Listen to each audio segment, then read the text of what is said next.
All right. It's 5:30.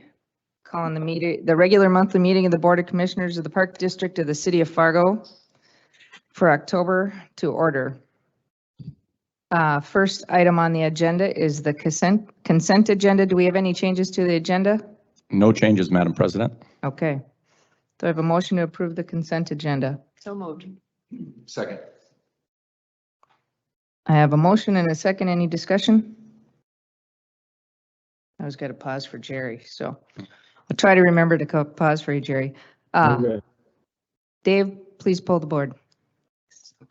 Commissioner Griggs, Commissioner Deutsch, Commissioner Morgan, Commissioner Rosted, Yes. Commissioner Dawson. Aye. Consent agenda carries. The regular agenda. Agenda item number 1, recognition of audience and public comments. Commissioners, I believe we have two gentlemen in the audience that would like to speak to the commission. Okay, I'm going to read this statement before we begin.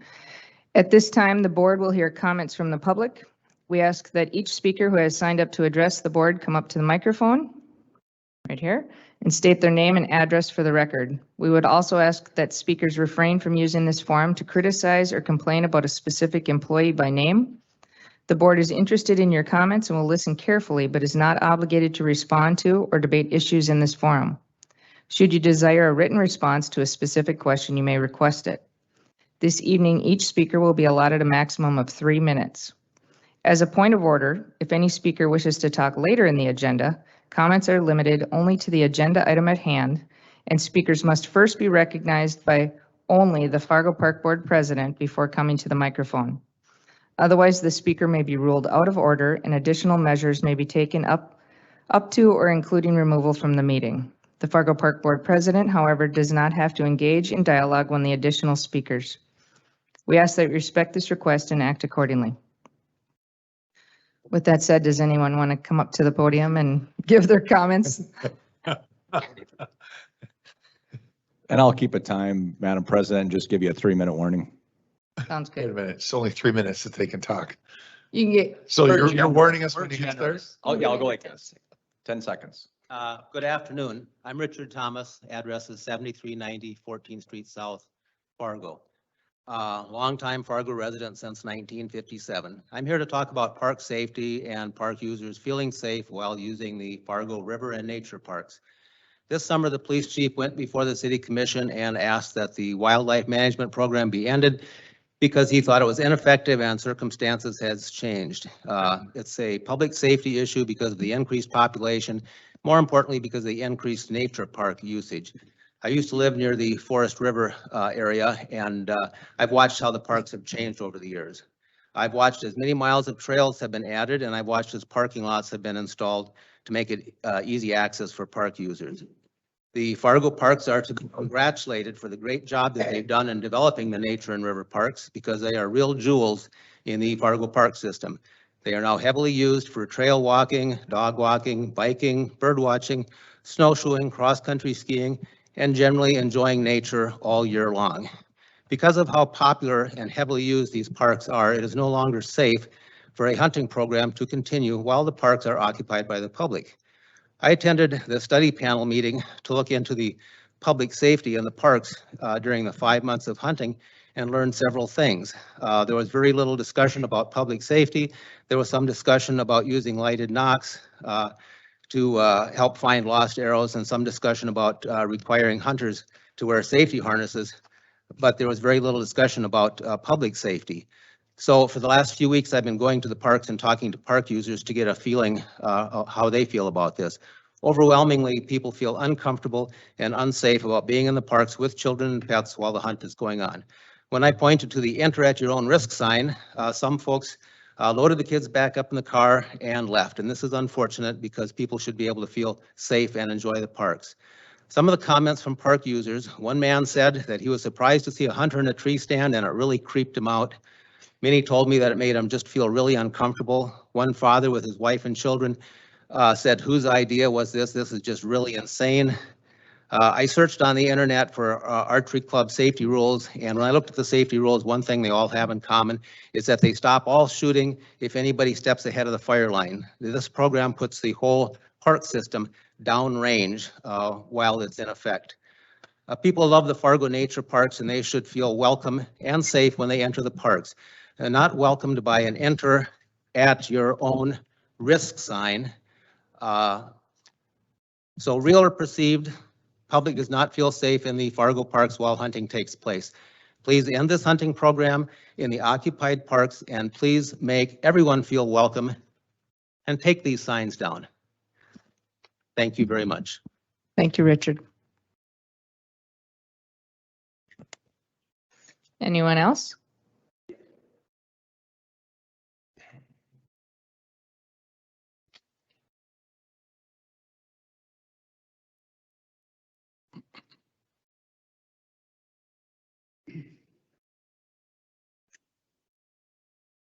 I'm not sure if this microphone's working because there's no amplification. Yeah, just give her a little tap.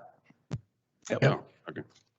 Yeah, so I'm Christopher Cohn, and I've lived here for 15 years, and I was in an urban group that was concerned about deer hunting in urban parks in the 1990s, and I did a lot of research about dealing with controlling deer in a humane way.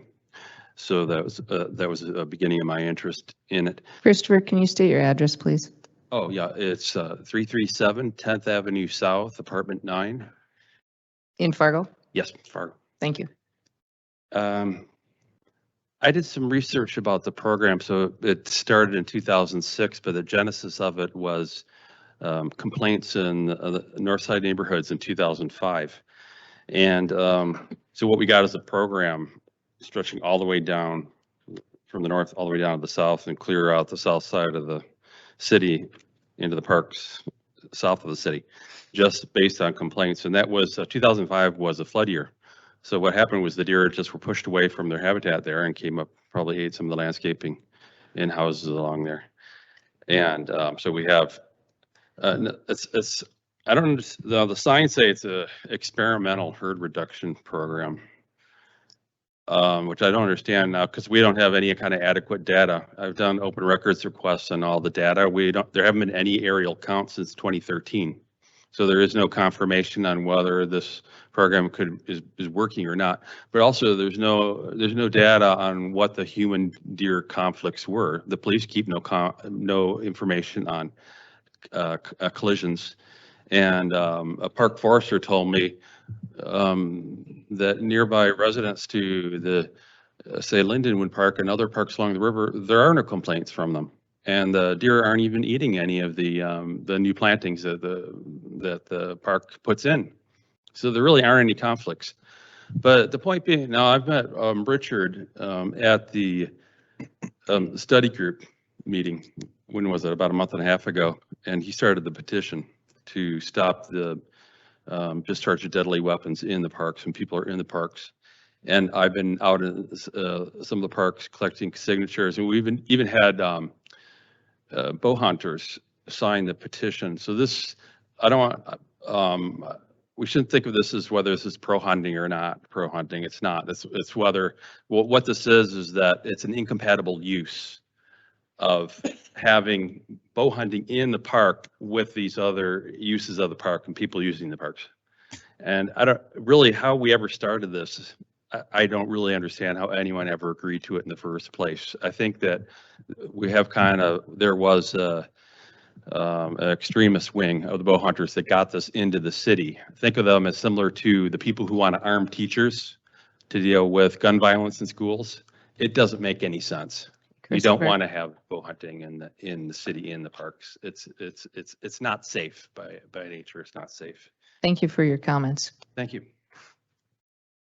I have a copy of all of the petition signatures that I've turned into the city commission. I'd like to present these to you. That would be fine. You can just leave them with the gentleman right there. There are over 330 signatures so far. I think these are taken from people in the nature parks on the trail. Thank you. Agenda item number 2, director's report. Dave Leaker. Madam President, at this time, we have nothing to discuss on the director's report.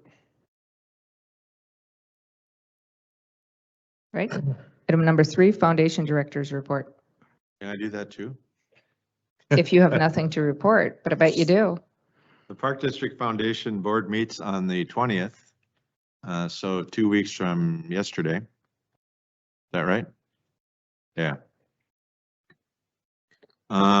So that will be a meeting to follow up on the strategic planning process that we started a few months ago now. So we're excited about that. And we have a picture that I just want Craig to show to you all and talk you through it. It's an aerial photo of 38th Street by the sports complex, so the roundabout that they put in there. And he'll just walk you through what that picture shows. I mean, it shows the site for our building. It's exciting, I would say. Good evening, Commissioners. I have just one here to share with you. But it, like Brian said, it's showing progress out there with road work being completed. So what we're looking at here is, this is 38th Street that runs along Walmart South, and this is 63rd Avenue. So our facility, the Fargo Sports Complex, will be just east of the pond right here. But it's definitely exciting to drive out there and see this happening. So this will be open here, I assume, in the coming weeks, that we'll be able to drive down there and look ourselves. So we'll certainly keep you guys aware of that. But it's as other developments start there, the Workforce Academy is being, I think, broken ground to the southwest of this as well. So I can send this photo to you guys too as well for your reference. And Craig, we're in that corner? So we'll be just east of this. Yeah, or the hour, Where just that east of the pond, retention pond, yeah. And then the Workforce Academy is in this corner? It'll be southwest of this, behind the southwest there. So some big projects coming alongside the sports complex with other developments, but just wanted to share that with you. Definitely exciting to see the footprint of where this facility will take place. Absolutely. Looks real. Yes, Oh, absolutely. it is real. It's concrete. Yeah. Brian, I believe your meeting is on the 18th. It's on Monday. Does that make sense? Sure. Thank you, Madam Chair. You're welcome. Anything else? I think in the interest of brevity, I'll stop there. Meals on Wheels? Meals on Wheels is going great. I did figure out where we're at since the pandemic began. Our meal counts are up 16%. It was up 12% last year, and so far this year, we're up an additional 4%. So things haven't stabilized, but they're not going up quite as dramatically as they were. And are you doing okay with delivery people? You know, we're always looking for volunteers. 293-1440, if anybody's interested. Great experience. I delivered meals today, and it always makes me feel good Absolutely. to bring meals to people that we know need them. Thank you. Thanks. Agenda item number 4, my favorite part of the whole agenda, is our guests. The Legacy Children's Foundation presentation. We invited our partners to come and share with us what they do and how they work with us. So Mary Jean, and you can come up to the podium. You bet somebody else to speak. Love it. All right. All right. Everybody can hear me okay? All right. Well, thank you guys for having me here. I'm glad to be here. I'll just give you guys just a brief introduction about myself. My name is Peter Santel. Grew up in the Fargo Moorhead area. Family is originally from Haiti, but we've been here for quite some time, about, I'll say 200 Haitians here in the Fargo Moorhead area, so a very small community here, but you know, we're managing, so. Like I mentioned, grew up in the Fargo Moorhead area. I actually grew up in the Golden Ridge area, if you guys know where that is, the Madison Park area. Pretty much lived there my whole life.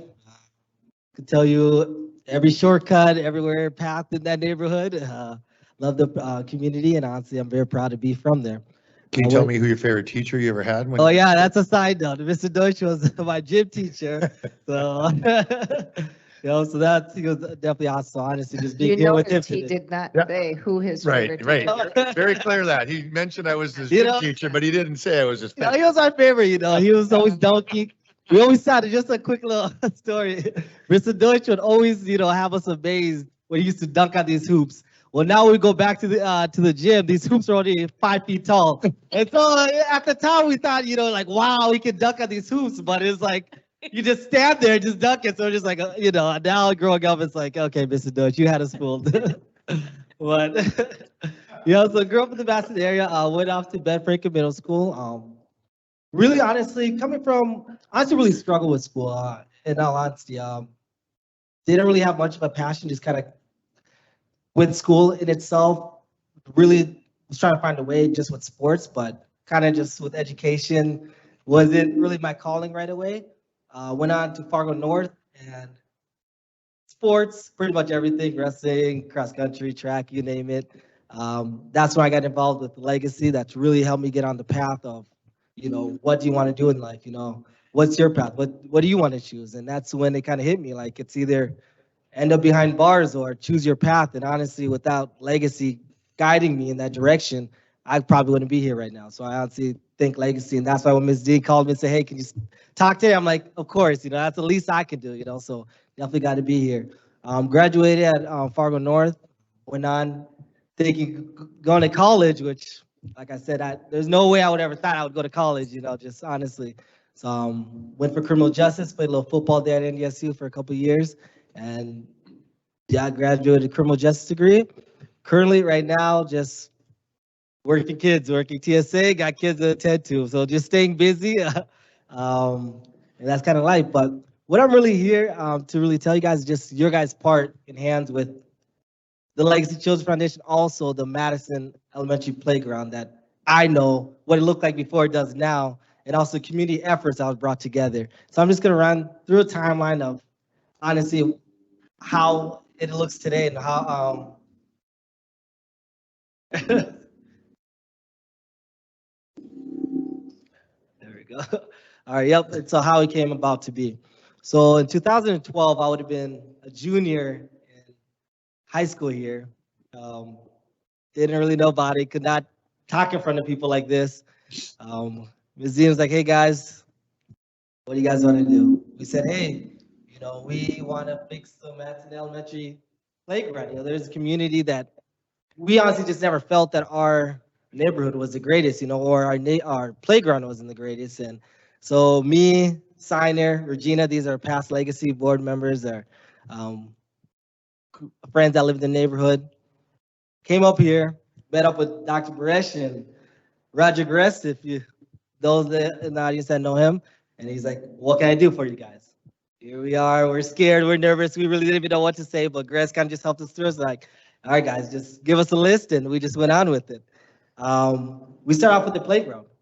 There's a lot of improvements that need to be made, and honestly, like I mentioned, we looked at our playground and we looked at other playgrounds in the neighborhood, such as Longfellow or further north playgrounds. And we're just like, why does ours look like this? And the playgrounds up north look like that. Ours just look like something in the background, somebody's backyard. And so we honestly were just like, there needs to be improvement. So what can we do, or what's the step? And so the first project was, like I mentioned, 2012 with the playground, the P-Rocks. There are P-Rocks there. And with your guys' effort, community effort, those are taken out. And if I could paint you guys a picture of what occurred with this project here, instead of and honestly, I wish this was kind of the theme for a lot of parks, where they did the grunt work of taking out the P-Rocks, but as a community, we all got together and pretty much put the wood chips in. So barrel after barrel, blood, sweat, and tears, everybody from the community in the Golden Ridge area came together, and barrel after barrel, like I said, they're just putting wood chips from morning to night, and that's what it was. And that's honestly why I feel like the park has so much value. Just so that's where it started. Just getting the community together, like, hey, you guys want a park, you want your park to look nice, you guys do the work. And this is honestly, we got as many people as we could and just kept on trucking. And so honestly, that's why I feel like the park is just, where it is today. From there, we started with Roger was like, what else? The basketball courts. There was no lines. You couldn't even see the mark, the free throw line or anything. So it's pretty much you're shooting wherever you wanted. And so painted the lines. There's also a tree branch there, which Mr. Deutsch might remember this. There was always a tree branch just hanging at the three-pointer. And anybody from the neighborhood knew if you shot there, there's no way you're gonna make it. There's no way you're gonna hit that branch. But outsiders that came in, we'll let them shoot there all day and just miss. But so that was another thing that came in hand that, you know, the community efforts you guys helped out by cutting that branch out after how many years it's been there. Also with the lighting, there was a light post. I was just in the middle of nowhere, very poor planning of where it was. And we played basketball, 9 times out of 10, we almost run into it. They took it out, backed up the fence, took the lighting, put the post out, and there was another project there. Picnic shelter. A lot of families that want to come see us play, there was really nothing there. A lot of the tables were burnt, trashed, you know, spray painted. That was provided by you guys' efforts and the community efforts of putting a picnic table right in front of the park there. So people that came and watched us play basketball, they could do that. 2016, a skate park and picnic shelter was built. Like I mentioned, this is just a site that I honestly could never see, you know, just with the P-Rocks getting taken out with the wood chips, and now you got a skate park. You know, now we're feeling good now, you know, as a neighborhood. A lot of the kids are like, wow, you know, we got a skate park in our neighborhood. This is awesome. 2017, public art sculpture was built. A lot of hands were in there. They got to create their own bricks, place them in there, had a part in it, and everybody felt good that, you know, this was a part of the community. This is a part of our park. 2019, there was a bike path that just for little the young ones to ride their bikes on the other park, other side of the skate park there. And then 2021 was a tree planting and maintenance. And just with just to give you guys kind of a rough estimate here, just with your guys' contribution and the community efforts, that was brought over 400,000 was raised just in all those projects I just named over throughout the years.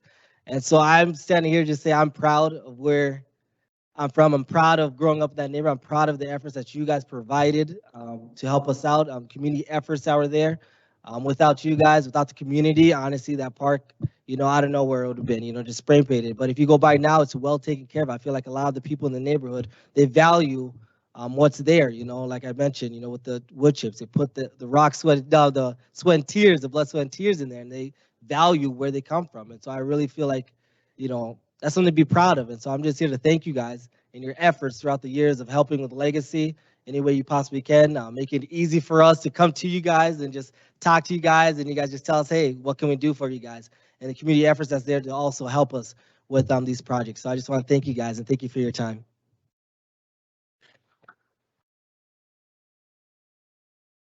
Thank you, Peter. I just want to follow up real quick and just say, Peter, I appreciate you and the Legacy Foundation's willingness to always bring yourselves to the table, right? You come in and it's not just an ask, it's an ask with a volunteer to help or what you can do. And that's twofold. Number one, obviously it helps us, but it also shows that ownership in the community and within the Legacy Foundation of whatever it is that you did. So I love that example that you gave of putting the wood chips in yourselves, because while we could have put those wood chips in, it gave ownership to your community and into that school. And so. Add one thing to that story. Yes, will you come up? Oh, Will you come sorry. up though? No, no worries. He didn't really say all of the stories. It's all right, no worries. Mary Jean, I'm with the Legacy Children's Foundation.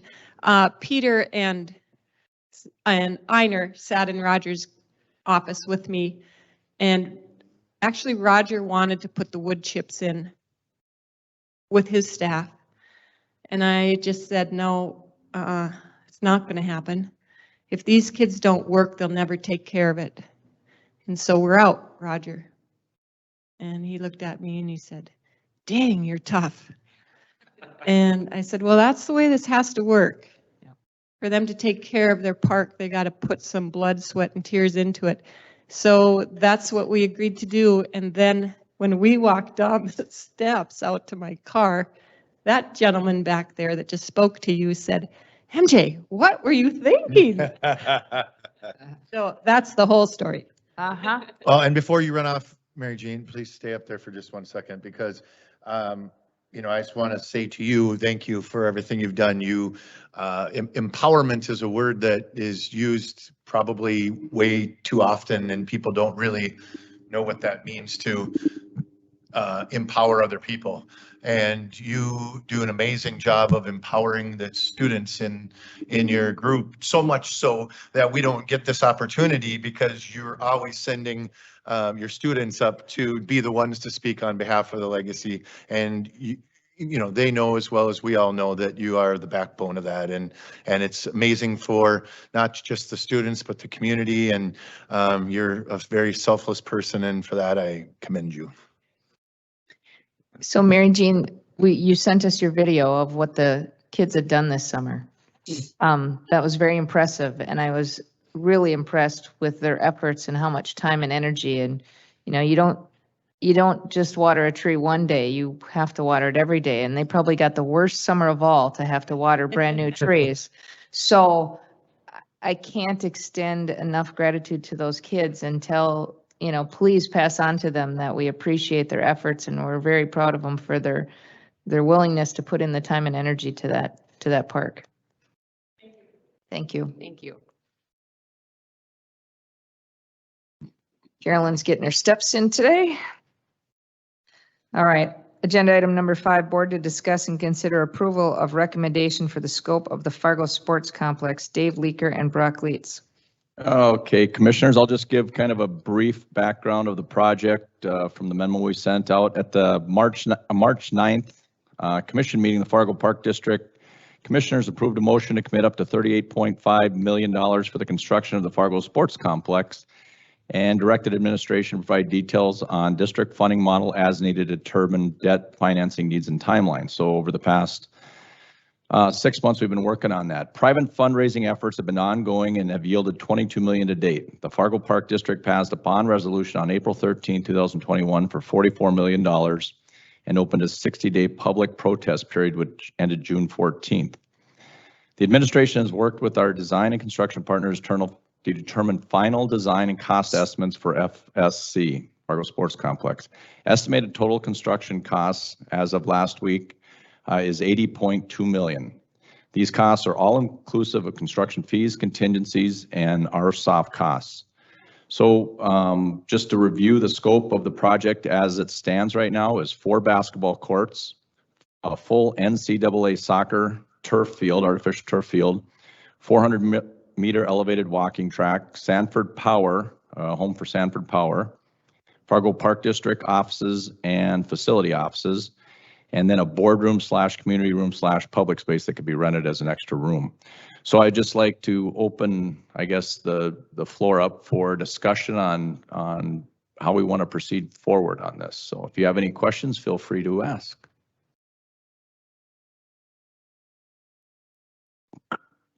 Go ahead.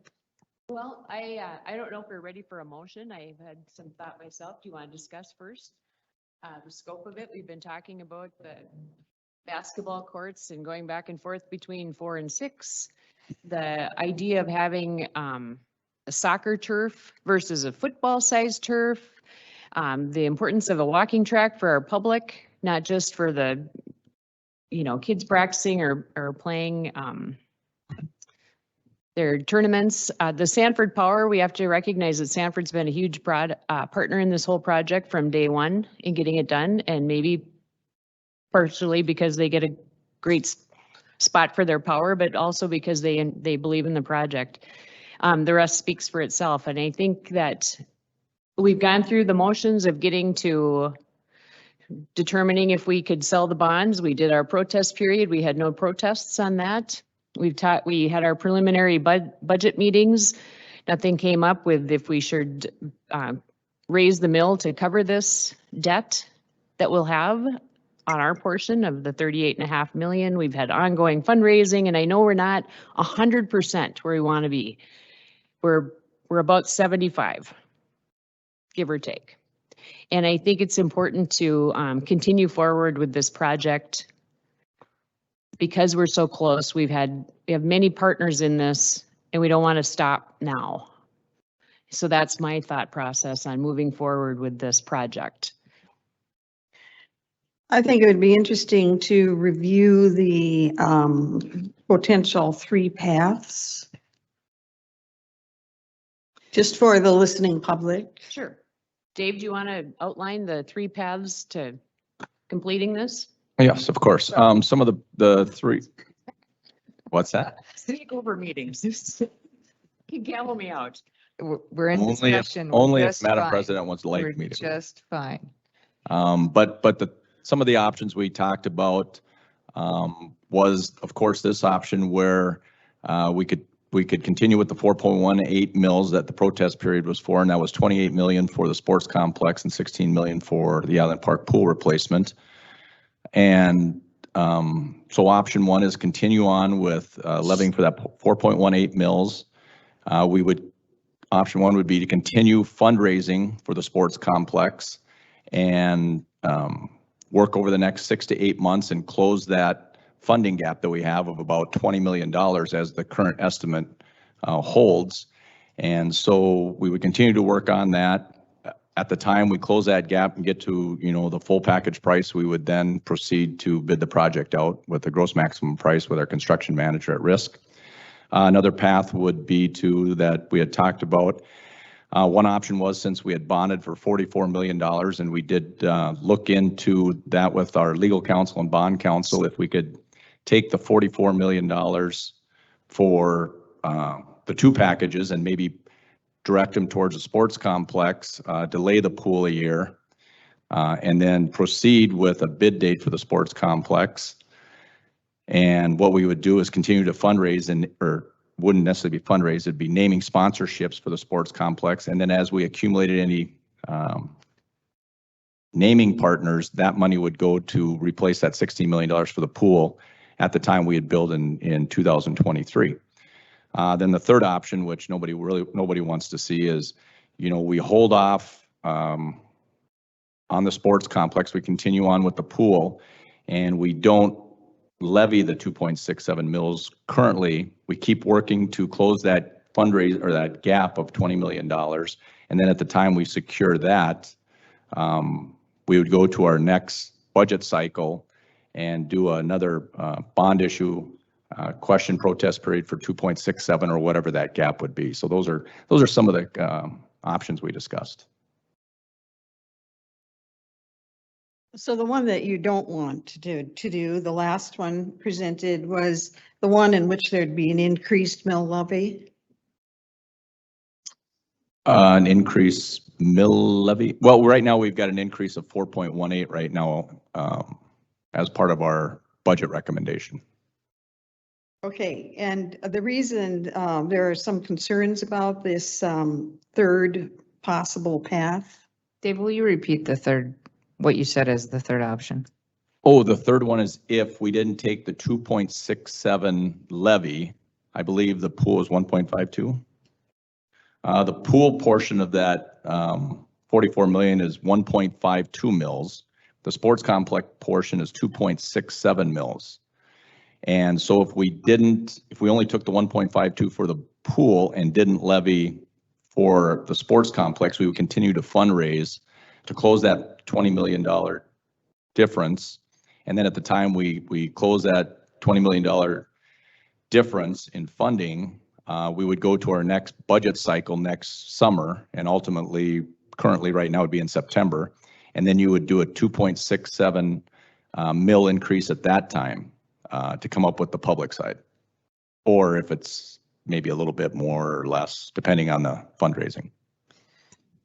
So we've had a project, we've been talking about this project since before I was elected, Stacy as well. This is something that the community is behind from what I can see. This is something a lot of partners in the community, a lot of user groups are interested in. We already have a road. Not that that's our determining factor, but of these 3 options, the option we've talked about from the beginning of us voting that we would raise the mill and issue the bonds was $28 million to the sports complex and $16 million to the Island Park pool. As Stacy said, that doesn't quite get us where we need to be completely, but we've got people working on fundraising. We have some other options coming up here on how we're going to get more partners. And so my thought is we're going to continue on with the plan at hand. And while we've adjusted what we want in a sport, not really what we want, but what we would do is phase one of the sports complexes, which is what you have up there. That's what we reasonably can complete with the funds we expect to have available. Would that be right? And none of us are opposed to more courts. None of us are opposed to more ice. None of us are opposed to anything else that's going to be added on or connected to this building that we've discussed in the past. It's what can we accomplish with what we anticipate we will have available. There was a discussion about putting the funds that are within the mill levy currently, taking them from the pool project and putting them into the sports arena project. As far as I'm concerned, that would be unacceptable in the sense that there are so many people that are really interested in the pool project. And I think it would be considered to be some maneuvering that most people wouldn't accept easily. Anybody else have anything to say about that? Well, everybody has heard me say this about 14 times, maybe more, that I didn't want to leverage the pool and risk the life of the pool on the back of the sports complex. So I've all along said the pool has to happen. We are struggling to keep that pool open every year. We have because of good staff and good resources and the ability to make it work, but the pool has to happen. And I'm not interested in the sports complex taking the entire mill that we originally set up as pool and sports complex. So I would be in agreement. Right. Jerry? Yeah, I would agree as well. I think that we voted last spring to fund the pool, and we voted to fund the sports complex with the mill increase, and we owe it to our voters, we owe it to our taxpayers that this is the direction we're going to continue to go. Yeah, we have a project. We've dedicated the funds that we were going to fund through the park district. We went through the protest period, like Vicki said, like Stacy said. There's support from the community, or at least that's the communication that we've received. We're still got ongoing efforts to raise more funds going on, and we need to bridge that gap, but I have no doubts that we'll eventually get there. And it's the time to take the funds that we need to for the budget cycle. Obviously, you want to, have sort of a caveat in there that will protect in case we don't get to that point someday. But for now, we should be moving forward with working towards our pool project, moving towards taking our sports complex funds and continuing to show to not only our partners, but to our potential partners that we're still meeting with, that we are dedicated to the project and we're ready to move forward when we get to our end goal number. I agree with what everybody said. I'm not willing to take the funds away from the pool or the sports complex. However, I also believe that we need to continue moving forward with the sports complex and with fundraising efforts and whatever means we can determine. So with that, I'll make a motion to approve the scope of the sports complex as presented and ask or direct the staff to continue fundraising efforts. If additional funds are not secured, the park board at the time, and I don't know if we should put a timeline on this or not, but we can amend if we need to, would consider refunding the taxpayer any mill increase directly associated with this project. So what I mean by that is we should move ahead and. Stacy? I can't do that. Are you at the end of your motion? Yes. Okay. Do we have a second for that motion? Second. Now you can have your discussion. Okay. Now my discussion. So for me, when we increase the mill levy on a project that we're not 100% at, we're borrowing the funds from the taxpayers. And, I know we've talked about in different committee meetings that we could increase the levy. We don't, continue with the project and we could use the money for other debt service. which we could do. However, all of our debt service is already covered, or we wouldn't have borrowed it in the first place. You know, who knows who will be on the board at the next budget cycle, because we have an election coming up at that time. But it's important to me that we're transparent with the taxes that we collect, and that the public can trust us with the funds that we levy. A taxpayer is mandated to pay a tax, not asked. They don't get to opt out if they so chose. So I think for me, it's very important that we protect that, because we're taking a leap of faith in saying I can't speak for everybody else, but I do believe that this project will go through, and it'll go through at least at this minimum first phase level, and perhaps even bigger than and what we really want to build, but bigger than that. So I think it's really important for me at that point. I'd just like to ask whether the motion takes into account the possibility of delaying the project for a year while fundraising is being done. Do we need to, that would be a timeline delay. So if we don't have the adequate funding to get started, so we can make sure we can actually pay for the project through the process.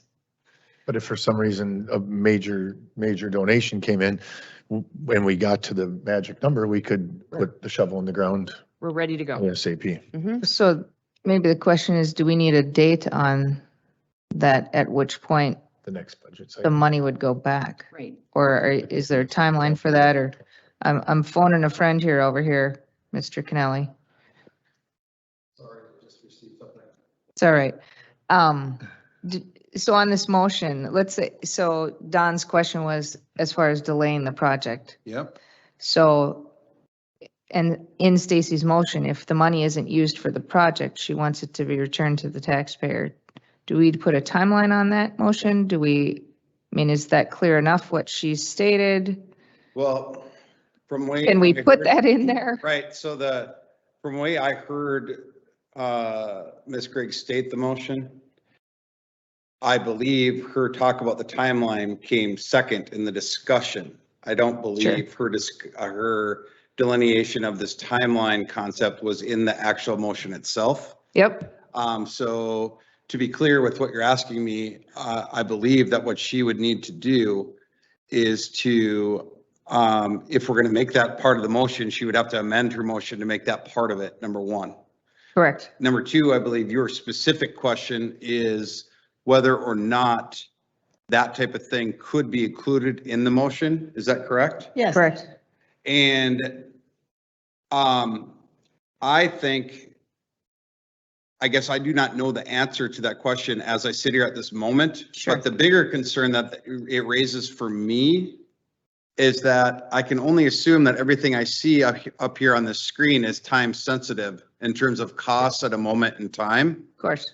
And so I could only assume that if this were to all get delayed a year or whatnot, I can only assume the year 44.1 million is now 47 million. Sure. Or something along those lines. So I think that needs to probably all be taken into account in whatever motion that would be crafted as well. Because at that time, the reality is that the delay is now an increase in funds, would be my basic understanding.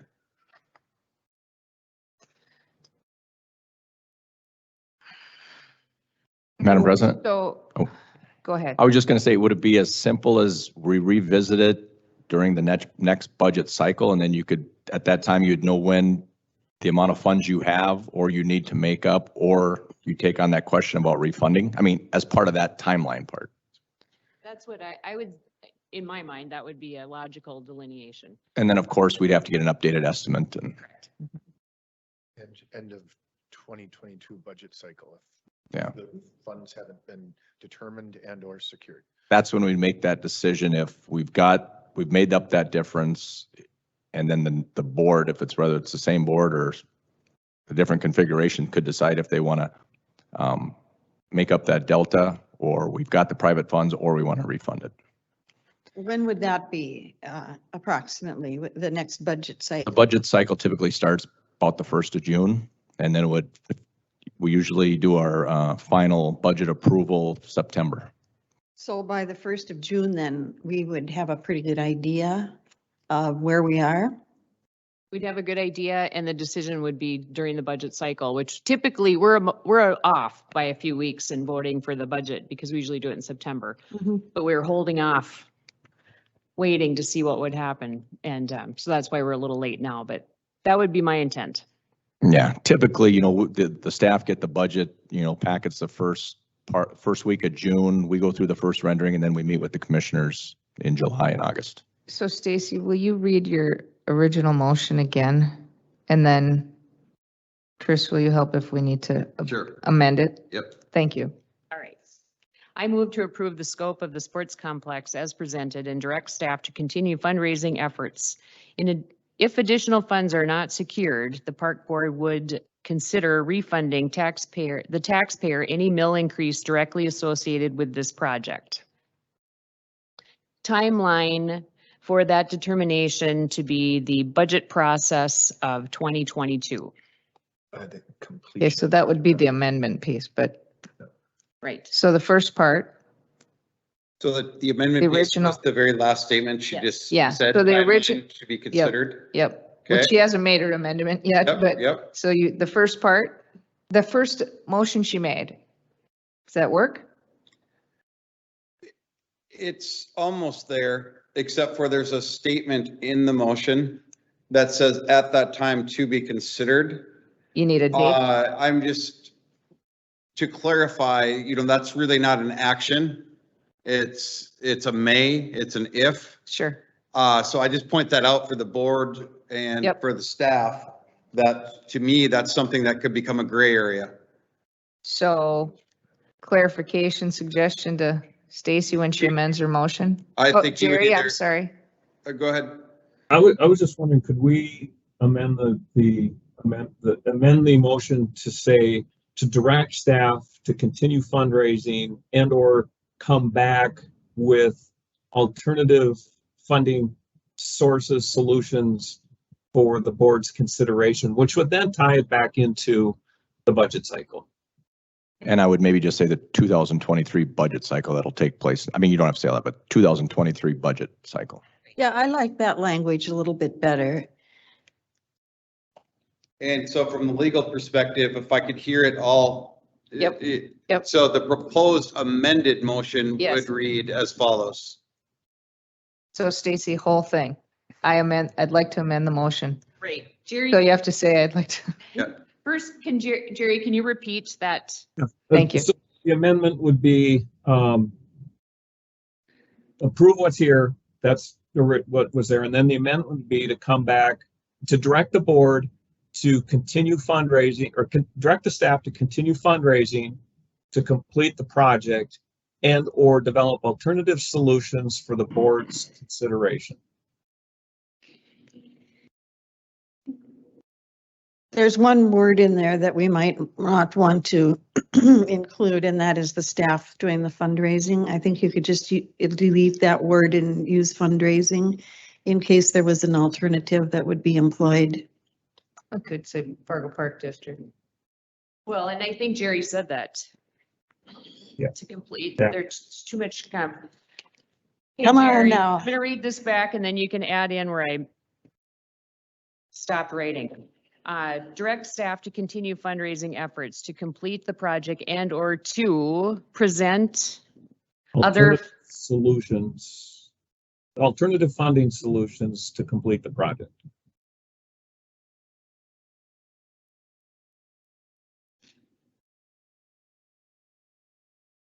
all right. Chris, would you like to hear it before or after she amends it? I would like to hear it in its entirety if I could. Before we amend it? Yes. Yes. She's just gonna read the suggestion. Yep, yep. Please. yes. Yep. The new rough draft. Okay, thank We're you. creating on the fly.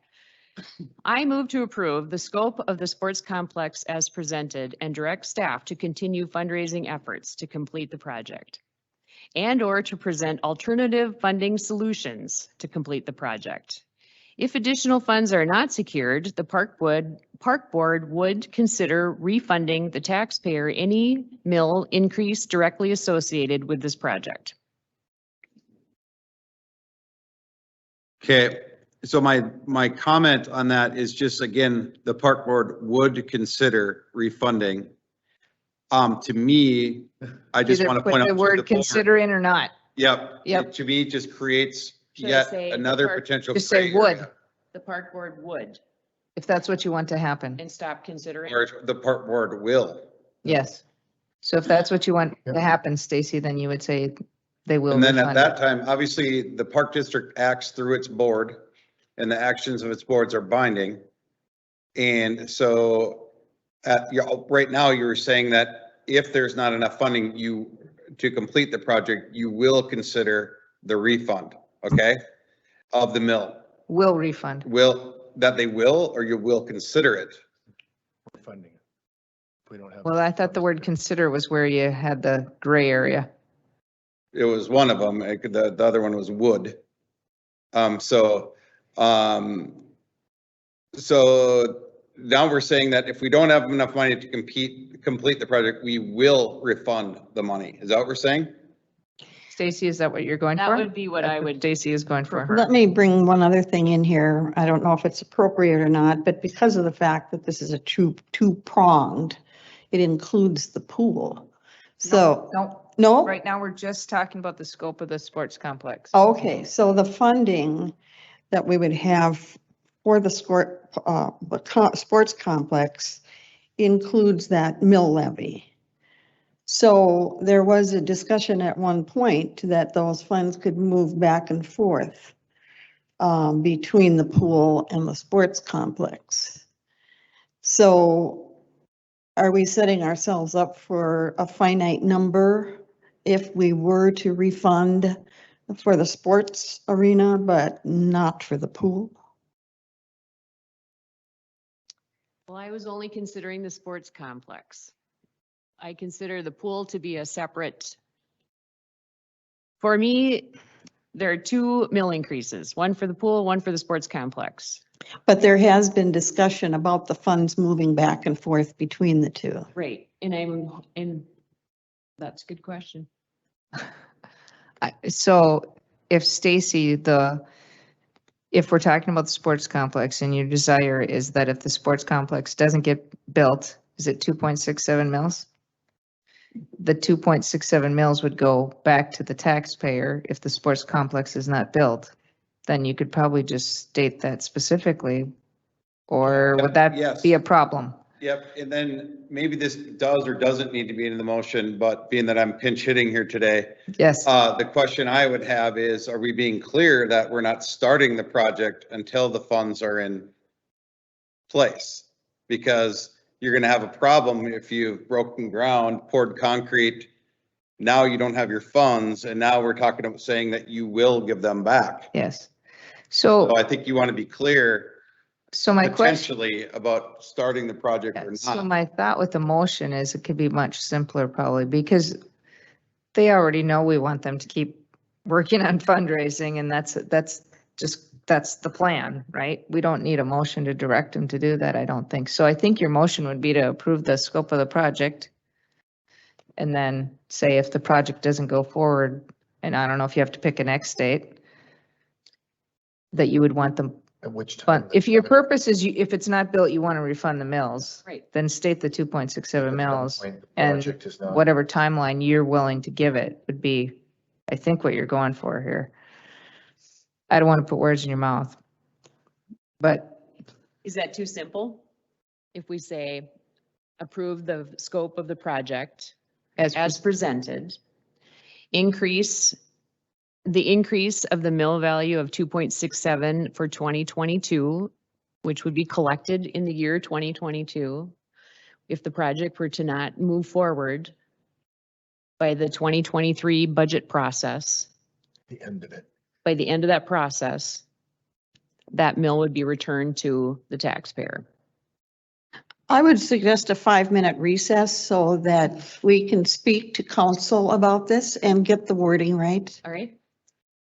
The only question I would have, hearkening back to my older days representing governmental boards, would be in theory to go off the record to convene with council. Are you or are you not convening an executive session. And to do so, then you would need to properly make a Sure. motion to do so. Would it be possible for you to meet with Stacy only to work on the language? Yeah, because at that point, you don't have a quorum of the board present, I believe is the. Yeah, well, that would work. I believe is the benchmark for whether or not you're in an executive session. Sure, we don't all need to be in the loop. So, Chris, you hit the perfect date to Didn't? show up. Yep, thank you. Huh? I think Yep. Jeff maybe had a plan. I don't Yeah, know. yeah, We'll have to yeah, ask him later. Yeah, So if that would be appropriate, do I just say we're going to take a 5-minute break? I don't know what okay, we're going to take a 5-minute break. We'll be back. At 6:30. See if you're going to go. Sorry. I feel like we're on an episode of Judge Judy right now. Well, you're getting up from the podium to go in the back to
Okay, sorry about the delay. Jerry, are you still with us?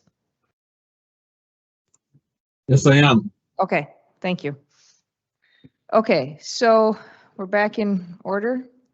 And I think right now we have a motion and a second.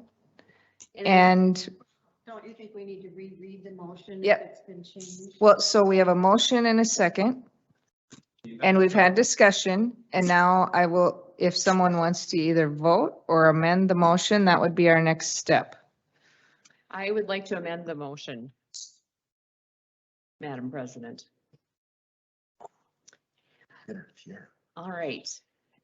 I move to approve the scope of the sports complex as presented and direct the staff to continue fundraising efforts for the cost of the project and/or present alternative funding solutions to complete the project. If the amount necessary to complete the project is not secured by the end of the 2023 budget cycle, the taxes collected for this project will be refunded to the taxpayers. I will continue to second that motion. But we need just point of clarification. Do we need a motion to approve the amended motion as presented and then a second? Or is she making the amended motion? I realize that's I don't have my Robert's Rules of Order cheat sheet here. So she amended the motion, Yep. and then we would need a motion to approve the amended motion. I think you're right. Motion to approve the amended motion as presented. Yes, Yep. she can approve her own amended motion. Right? Proposed She language. she can be the first. Sure. Well, another thing, couldn't you withdraw the first motion And begin Oh, I know what again. it is. and So again? Withdraw the original motion and I'll withdraw my second. That's probably a lot easier. It is. All right. I withdraw my original motion I withdraw the second. And do you have a new motion? and the new motion. Do you want me to read it again? Do I have a motion regarding the It's still a scope? motion. It's not Yes. amended. Do I have a motion to consider the approval of the recommendation for the scope of the Fargo Sports Complex?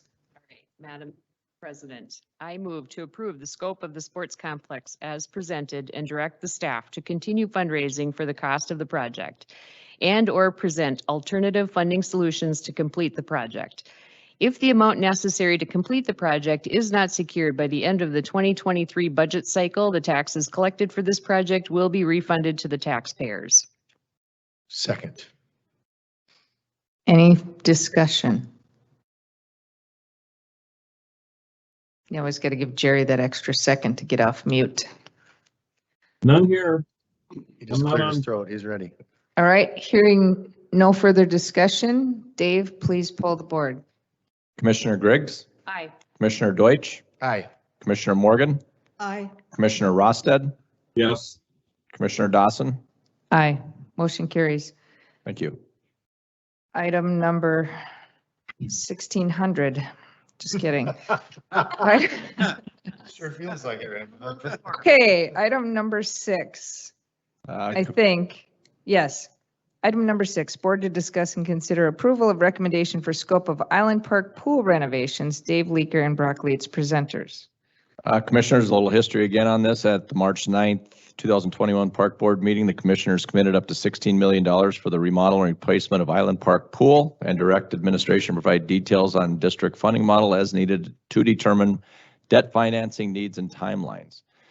The Fargo Park District contracted with Zerberg Architects to perform community engagement opportunities phase 1 and 2 regarding the Island Park Pool renovation project. This process provided a forum for community input regarding uses and expectation for Island Park Pool. After compiling the survey results, the recommendation for the consideration is to proceed with Island Park Pool renovation at a cost not to exceed $16 million and to include the following scope. I think at the Facilities Committee meeting, we wanted to bring this up for further discussion on the scope of the pool. And then once we decide the scope of the pool, I think staff thoughts are that we could look at that as part of the design process. So I'll open it up for discussion. So I can begin. you know, obviously the Island Park pool is a pretty big deal. That's big words. It's a pretty big deal. It's important to our community. Island Park pool is important to our community. Some of the things we found when we engaged the public was how much and how important Island Park is to them. We also learned that, you know, it might be a good thing to match up with the rest of the park. We've got some other things going on within the park, whether it's the FMCT space or otherwise. And so I think, you know, my thought is the Island Park pool has to happen. That's goes without saying. You know, we've committed the up to $16 million as part of the increase in mills for it. I'd like to see that continue forward. The scope of the pool, I think a lot of us are in agreement that Island Park is different than other parks. The community sees that pool as a place to relax, to enjoy, to observe, to be part of. It has a much different flavor than some of our other pools. All our pools are great, but they all provide different things. And that's where my thoughts with the lap pool, the diving well, the zero entry that goes into the lazy river, to me would be the most important. It came up at our facilities meeting to, rather than water slides, maybe look into something different and unique to the park, like the flow rider. Doesn't have to be that specifically, but I like the idea of something else that might be lower profile than the water slides. And I understand the need for that with the existing situation with the pool, but I also understand we want to make sure we get it right.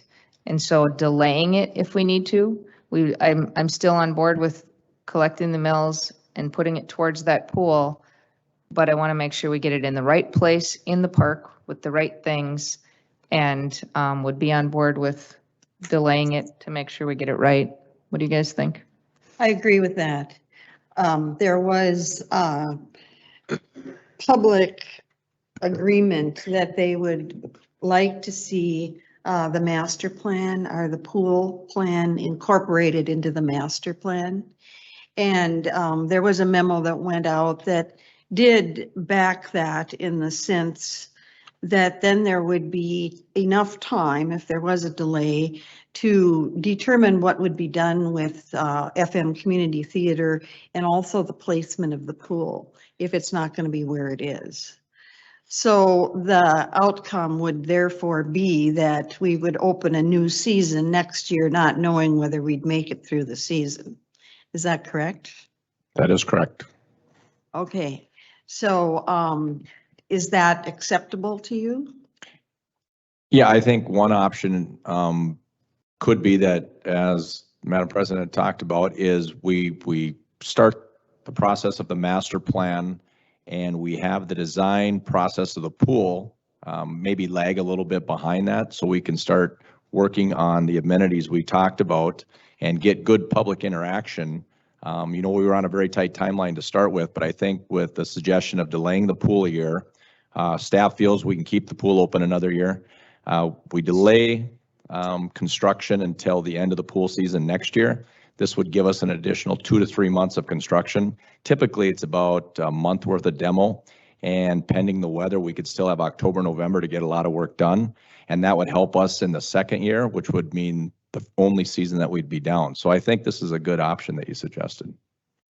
Yeah, and I guess that I don't like the term delay. I think aligning the pool with the park master plan makes good sense. It's something that I raised a few months ago, that you know, why we don't want to get out in front with the pool design when we don't know what the rest of the park is going to look like. So aligning the master plan with the park and the pool at the same time makes perfectly good sense to me. Good point. I agree with Jerry. I think we need to study the park a little bit more and just make sure we have some budget numbers in there to keep the pool going, because our plan was to have the pool closed for next year. And so that would be my only concern, to make sure we can cover the expense of running it next year. And do we want to touch on that now or wait for the budget to talk about it? We've talked about it as staff and we can make those amendments. If you guys have worked it out, we can wait till budget, but I just wanted, I want to make sure that we're thinking about that. Yep. Yep. Yeah, I mean, if it ends up being a possibility, it seems almost like for lack of a better analogy, we're putting the cart in front of the horse if we're putting the pool in first and master planning around where we've already put the pool. Well, and I think we heard that from some of the public inputs, so. Sure. So just question. So on here, there's a specific scope. On Wednesday at the facilities meeting, it was discussed water slides, no water slides, flow rider, no flow rider. Do we have to, today, do we have to decide whether we want those specific amenities or are we okay with a broader? Yeah, I think we've talked about, since it's been a 50-meter competition pool, we'd like to see a 50-meter competition pool. I think the smart thing would be to incorporate an integrated diving well, whether that's an L or a T or just on one end, we can look at that. I think the public input suggests they like, the zero entry. It's kind of taking the place of the wading pool, some type of zero entry. And then a lazy river, I think, was a pretty popular item too. And then after that, it's just other amenities as identified through the design process. That's sound okay? Yep. Mhm. Okay. And it, I've said it before and I'll just mention it again. I like, I think the 50-meter lap pool is important. I like the idea of the diving well being a T or an L, whichever shape works, that they can both be used at the same time. So if that works within the design, that'd be something I'd be in favor of. And if no one has anything else, then I would entertain a So- motion. So Oh, go ahead, Jerry.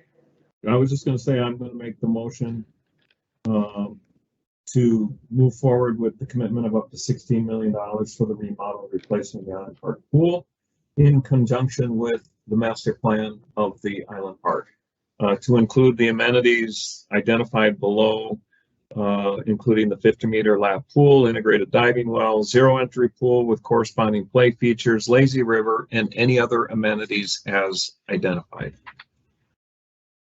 Second. Okay, we have a motion and a second. Any further discussion?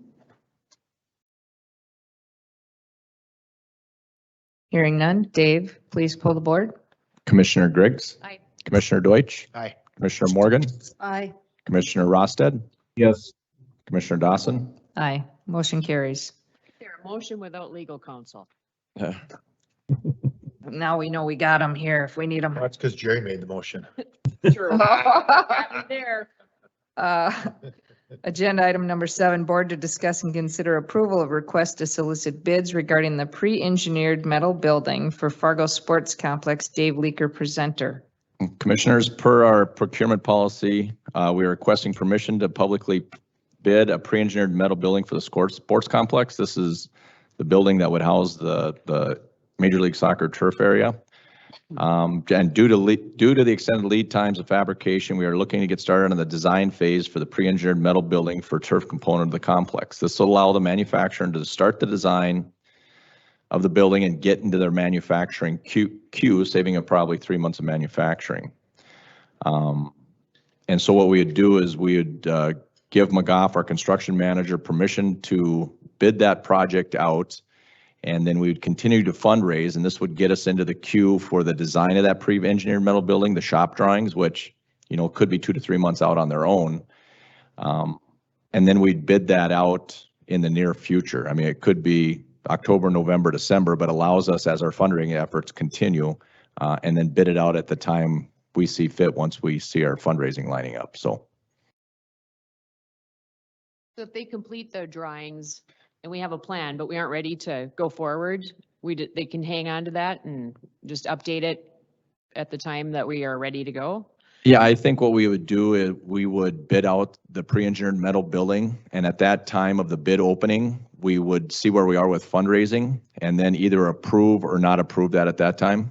So. And today we'd just be approving the bids. Well, Yep.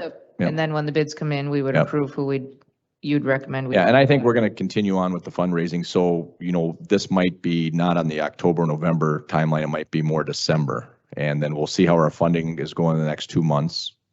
Okay. And then ultimately you still get a second shot not to approve those bids. Just out of my general interest, what is the purpose of the metal building?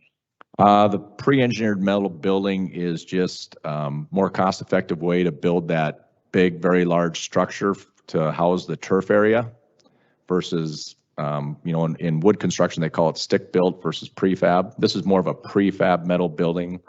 Typically, we see it on hockey arenas and things.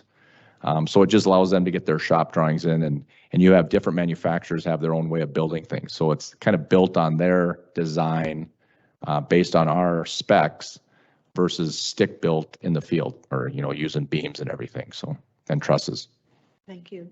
Yep.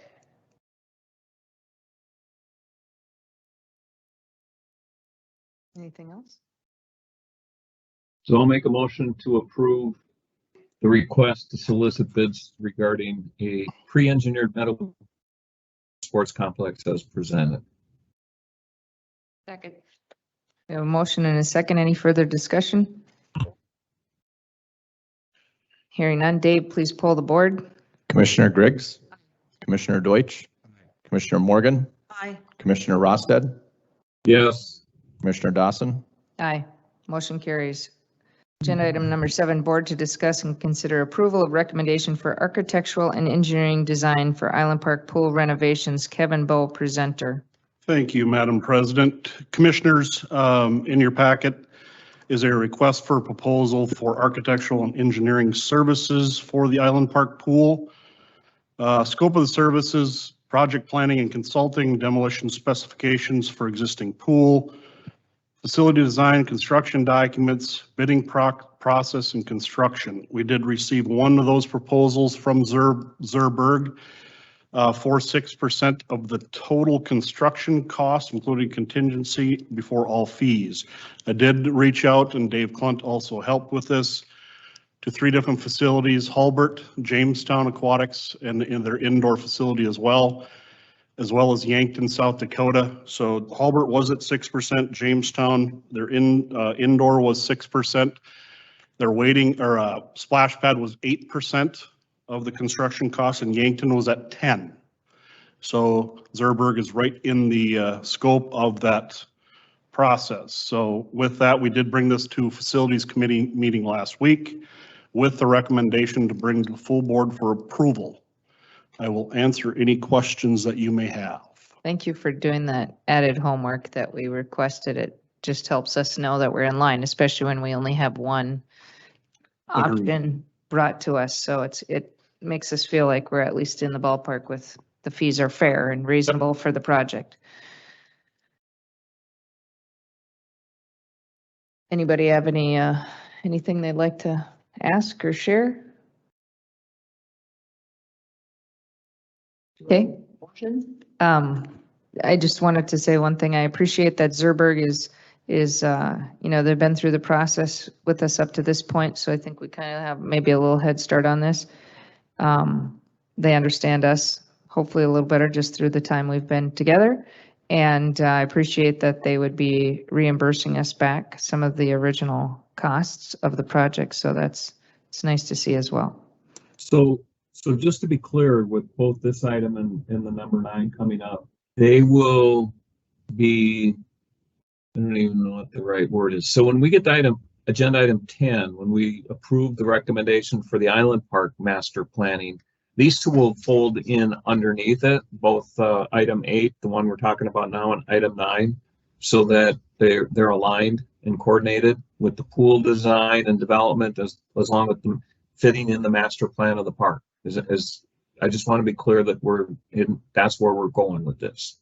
Yes, that is correct. The design of the pool, and we'd like the construction manager on board too, just to, double check on our estimates and making sure the project comes in under budget. And I would just say that this would lag behind the master plan. We want to confirm the location of the pool in the first month or 2 of the master planning process. And then we would work to have the pool design integrated as part of the master plan. Okay. And, frankly, the pool is going to be the big amenity in the park. So I think it's good to have these people on board as we master plan the park, because I think that that will help. They both need each other to make this all come together. Yep. And so Dave, there's no problem with us securing this now, given the the fact that we most likely will not be starting on the pool for another year? Yeah, I think that both processes still have the same amount of work. It would just be spaced over time. So it's the same amount of hours and it's just not consolidated as much. Okay, And the construction manager would be more on that pre-construction phase versus the construction phase. okay. So with this, with this timing, we'd have to double check on that, but I can't see how it'd be much difference. Okay, All right, I'll make a motion to approve and award Zerberg for architectural and engineering design services for Island Park Pool. Second. okay, we have a first and a second. Any discussion? Dave, please poll the board. Commissioner Griggs, Commissioner Deutsch, Aye. Commissioner Morgan, Aye. Commissioner Rosted, Yes. Commissioner Dawson. Aye. Thank you. Motion carries. Thank you. You're welcome. Thank you. Number 9, board to consider approval and award construction manager agent services for Island Park pool renovations. Thank you, Madam President. Sorry, Dave. No, that's all right. Dave beats presenter. Commissioners, in your packet is another component, if you will, to the Island Park pool. Kevin just talked to us about the architectural and engineering services. This one is for a construction manager agent that would help us manage the construction project once it happens and aligns with the overall master planning as we've discussed. This one's a little bit different. We did put out the request for proposals. We had 6 different firms submit proposals. Of those 6, we did an internal scoring process, which we shared that information with all of you after the facility committee, so you'd have an understanding of how we arrived at interviewing the top 3 firms. After that interview process, we had an interview committee that consisted of Dave Leaker, Brock Leitz, Tyler Kirshner, and Matt Braun. After that process was carried out, the staff is recommending that we would award this to Gast Construction. I will add in as well that Gast Construction's fee for this work would be 4.25% of the total construction cost of the pool. And with that, I'd be happy to try and answer any questions you may have.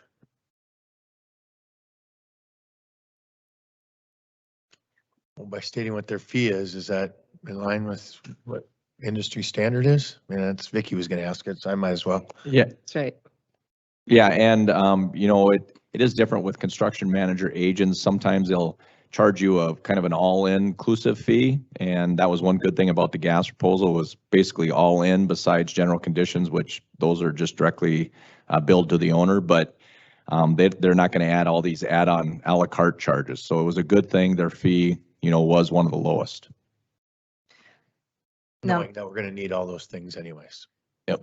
Maybe I have rose-colored glasses, but I think the fact that 6 different organizations wanted to be part of the Island Park pool, that right there tells you it's a pretty special deal. That many companies want to be involved in this and want to be part of this this big change to the Island Park. Anyone have anything further? I'll make a motion to award the construction management agent CMA services for the Island Park Pool renovation to Gast. Second. I have a motion and a second. Any further discussion?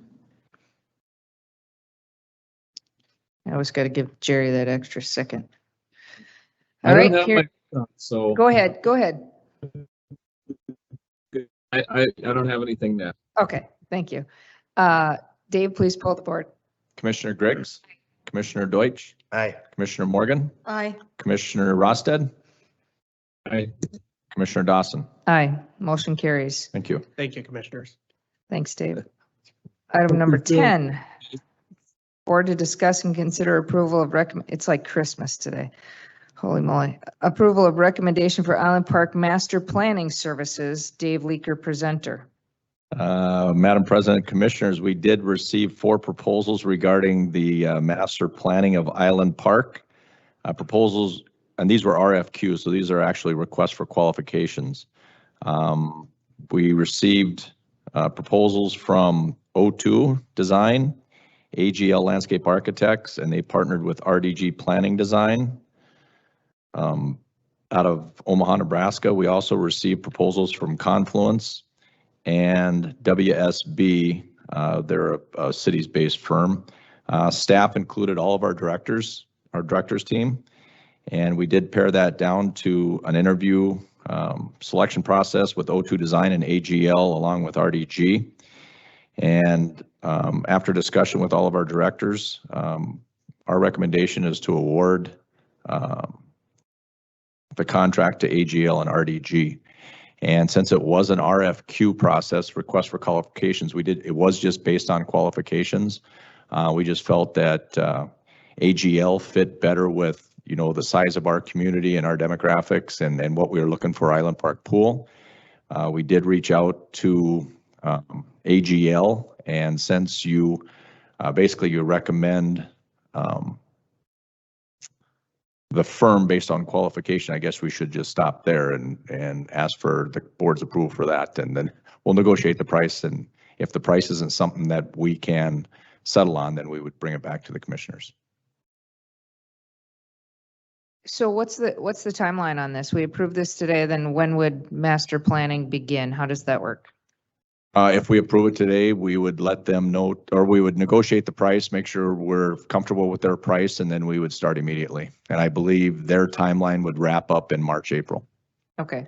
And within that time frame of them working out a master plan, obviously they're meeting with staff, Yep. I would assume, and potentially we would have some input. And then are they engaging in community involvement? Will that be part of the Yeah, process? they have a very good engagement process. They have Mind Mixer, I believe, is the software they use to reach out to the community. We would put together a steering committee of local stakeholders, community residents, would include probably some commissioners and then staff on board with that. And then we'd also have an administrative committee that would work with them.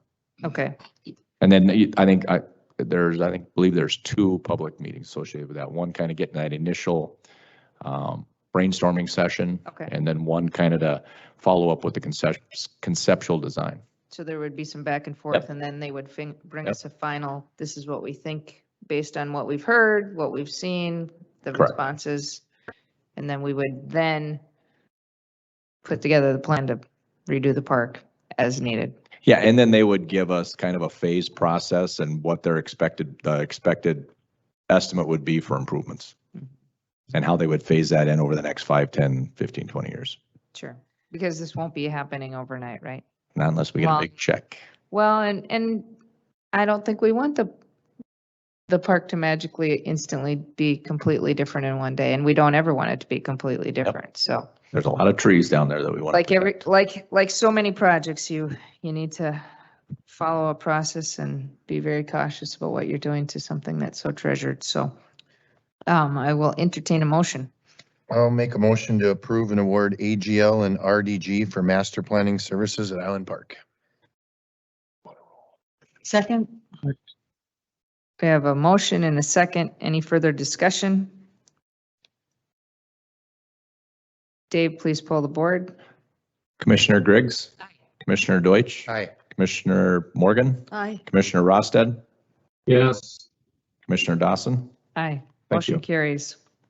Agenda item number 11. Board to discuss and consider approval of recommendation for comprehensive strategic plan services for Fargo Park District. Dave Leaker, presenter. Madam President and Commissioners, we received 2 proposals. One was from Great Outcomes Consulting, Fargo, and the other was from Green Play Consulting out of Littleton, Colorado. The interview team, once again, consisted of all of our directors. After presentation, staff reviewed the proposals and we unanimously determined, recommended selection of Green Play for their strategic planning services for the Park District. The total fee included in their proposal was $129,000. This includes a mapping and inventory phase of the plan. As administration, we'll discuss the option of phasing the mapping and inventory process based on district needs and timing. So this price may be lower, but we'll work with Green Play at that time and find out what that component of the master planning process is. Right now, we kind of want to work on, structure, governance, accountabilities, things like that, and get our structure set up. And one good thing about Green Play, they can take that phasing to the next level. That's going to help us inventory parks, facilities, GPS, GIS type stuff. So right now, we would just recommend awarding the strategic planning services of Green Play not to exceed $129,000. What was the dollar amount of the proposal by Great Outcomes Consulting? Oh, I know you're Oh, gonna ask that. sorry. I guess it was somebody up 200. You had given me a ballpark figure. the Yeah, it other was day, 200, so- something. 205, 205. Okay. 390. Thank And you, was there a Kevin. difference in what they would provide? That was same qualification, same, Yeah, I don't think they had the mapping and GPS type stuff. Green Play included that as kind of a component, kind of an à la carte, and we're going to look at, do we need that now or should we delay that? okay. So this was significantly lower and you're more comfortable with them than, And we've used Green Play in the past back in 2004 and 5 for that overall plan for Fargo, West Fargo, Moorhead, Glendon, and then we also used them in 2016 for the feasibility study for the sports complex. okay. They do a lot of consulting for park districts, park departments around the nation. Thank you. Yeah.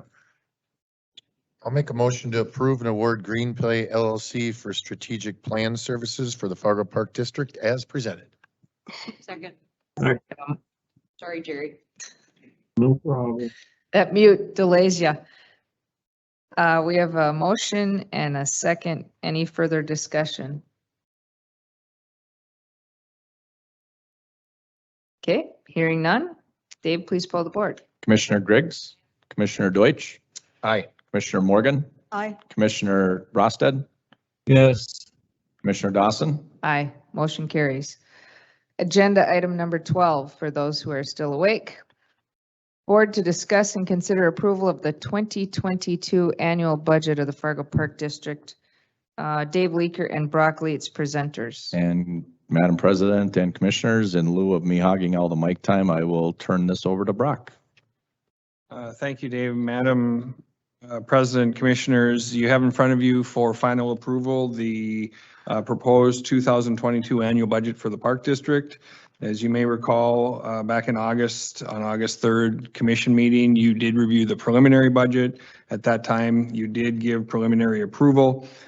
We met our statutory requirement of having our public input session for budget hearing on September 7th and received a few questions in that regard at that meeting.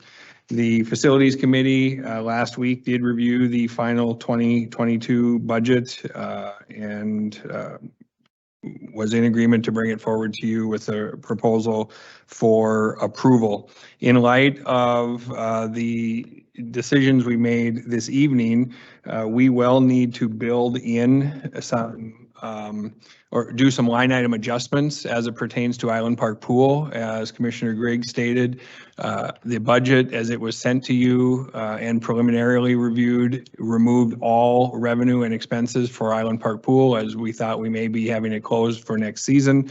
As we've worked with Kevin's team, the revenue for the current year was about $130,000 with expenses of about $310,000.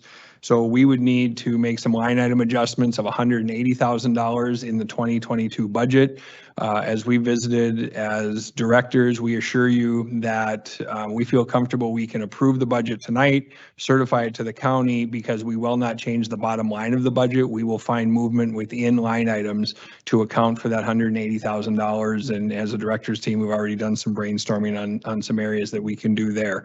So the budget is presented to you for approval.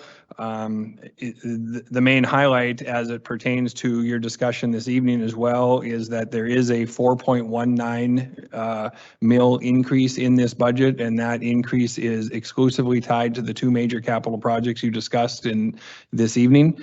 There is no other increase in mil to account for any of the day-to-day operations of the Park District. So with that, I will certainly entertain any questions that you have, but you have reviewed this on at least 2 occasions, and there's been no significant change from preliminary till now, and certainly no change in bottom line nor mill aside from the 2 capital projects. So yeah, I think that's important clarification that the budget, the 4.19 mil increase is what we had approved previously. There's no other increase to the mills, to the community, the taxpayer. And though that 4.19 mils is exclusively, I like that word, Brock, dedicated to the Fargo Sports Complex and the Island Park Pool. I think that's important to recognize that, yes, it is going up, but it is dedicated to these two important projects. No other increase in the mills to the taxpayer. I just want to say, as we do every year, that we have a budget in front of us right now that consists of about 15 pages, and it's a big summary of everything, and it is by no means whatsoever an indication of the time, effort, and energy that's been put into it by every single person, from the directors to their people working underneath them, to executive director, to our finance director, to everybody else. And again, I like to say every year, thank you. It's a daunting process, and there's a lot of discussions and a lot of figuring out how you're gonna, everybody comes forward with an idea for what they'd like to spend for the year, and you work back and forth and try to find a common ground. And so thank you. And again, another very fine budget. So I'm good. Go Go ahead. ahead. Oh, you, go ahead, please. Okay. So just a couple of points of note here. As we talked about the sports complex and the delta that we're trying to fill, I look at our budget, I was just looking at it again over the weekend, and our general fund is up over $500,000 from last year. And, I know that there's requirements and obligations of growth that we have to take care of, but I've talked about this in the past, and I'd like to impress upon the staff again to see where we can find cost savings in our current general fund budget that can be applied toward the sports complex.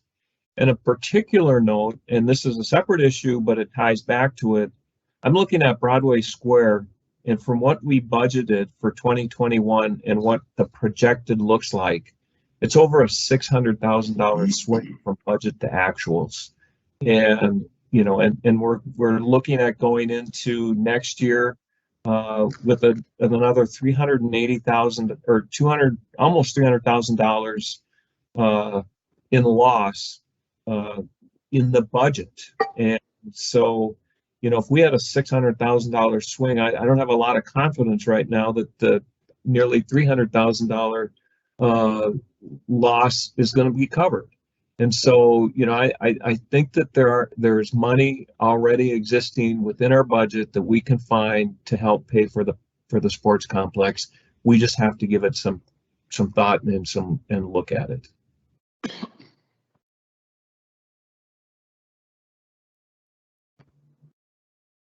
All right, I just wanted to make a couple comments that are very different from Jerry's. So you had included a budget for the master plan, is that right? Yes, For Island Park. Yeah, Commissioner Morgan, yes, for Island Park, but it's really a lump sum line item to include 3 master plans. We had $250,000 in the budget today for the master planning for Island Park, Yonker Farm, and Lindenwood Park. And we feel very confident, at least in the interviews that we did as it pertained to Island Park, that we can fit all of those master plans within that line item of the $250,000. So there is money in for those 3 items. Okay, so then we should look forward to moving forward on those 3 projects within the next budget year. Is that correct?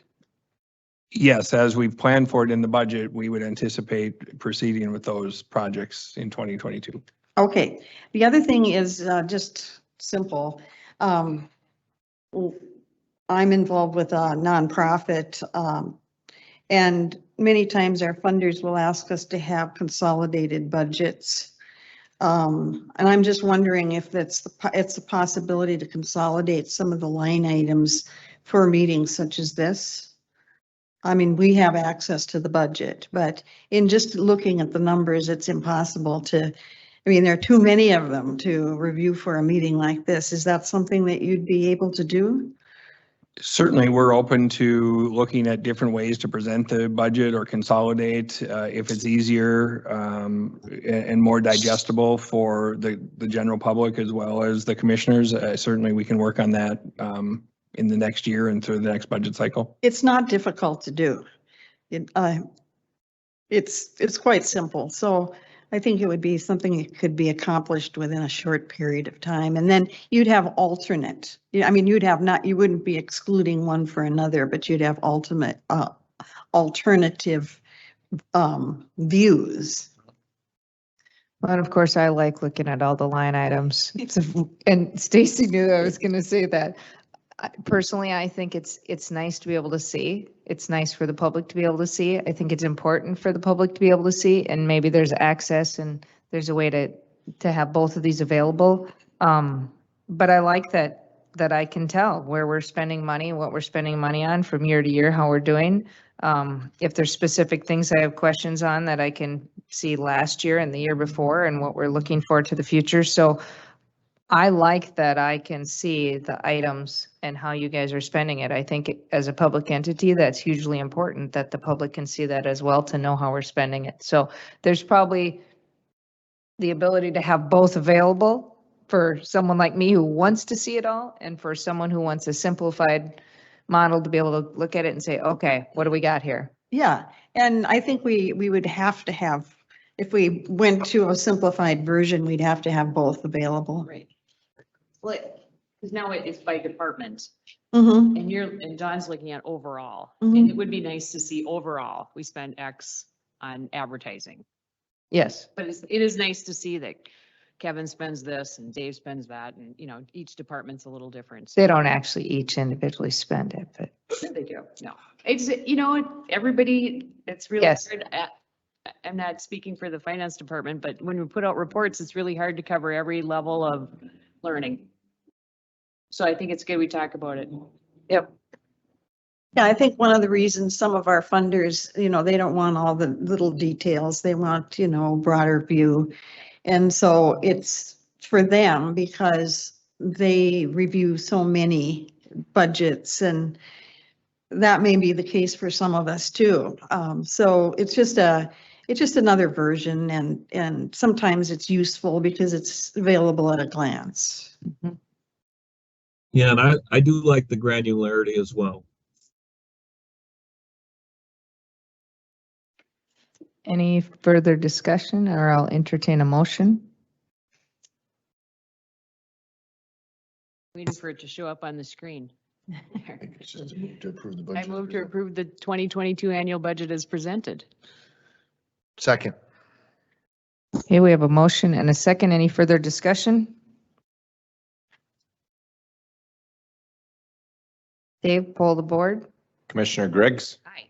Commissioner Deutsch, Aye. Commissioner Morgan, Aye. Commissioner Rosted, Yes. Commissioner Dawson. Aye. Motion carries. Thank you.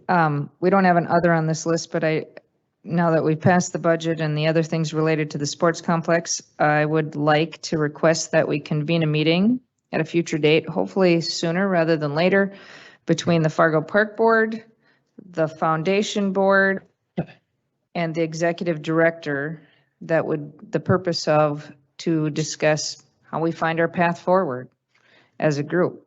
I think it's important that the Park Board and the Foundation Board convene to work together of, okay, how can we find more partners? Who are our partners? What do we need to do to get to this finish line? It's important enough for us to approve it. I think it's important enough for us to be part of the solution as well and helping determine how we can move forward. So I don't know if Brian, you want to schedule that with the Foundation Board and loop us in, or if Dave, you want to handle that. I'm assuming Brian would be there as the Foundation Director, you would be there as the Executive Director, and then the two boards. Yeah, that's a good idea. I think, we just need to get on that ASAP and try to figure our path forward. Madam President, I'd be happy to work with Dave in putting Okay. that together. Sounds great. Okay, anybody have anything else? Move to adjourn. Do I have a second? Second. Meeting adjourned. Take care, everyone.